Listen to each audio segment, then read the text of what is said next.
Hi friends, welcome ஸ்ரம்ஸ் kitchen. வாங்க, இன்றைக்கி நைட் டின்னர் வந்து கொஞ்சம் வித்தியாசமாக பரோட்டா செஞ்சுருக்கிறேன். உருளைக்கிழங்கு வேக வச்சு நல்லா மேஷ் பண்ணிவிட்டு வெங்காயம் கட் பண்ணி ரவுண்ட் ஷேப்பில் வச்சுட்டு அதுக்குள்ளே உருளைக்கிழங்கு நிறச்சிட்டு முட்டை ஸ்லைஸ் பண்ணி வேக வச்சு கட் பண்ணி அதுக்குள்ளே வச்சு மேலே சீஸ் வச்சு இது மாதிரி மூடி போட்டு பரோட்டா சுட்டுருக்குறேன்.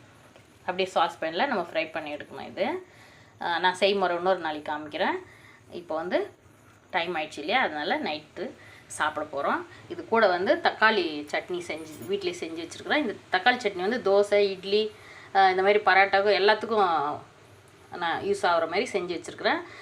உங்களுக்கு விருப்பம் எது வேணாலும் சட்னி, எந்த சட்னி வேணாலும் யூஸ் பண்ணிக்கலாம், இல்லை அப்படியே கூட சாப்பிட்லாம். சூப்பராக டேஸ்ட்டாக இருக்கும். ட்ரை பண்ணுங்கள், புதுசாக ட்ரை பண்ணி சாப்பிட்டு பார்ப்போம். ஷேர் பண்ணுங்கள், கமெண்ட் பண்ணுங்கள். இந்த வீடியோ பிடிச்சா லைக் பண்ணுங்கள்.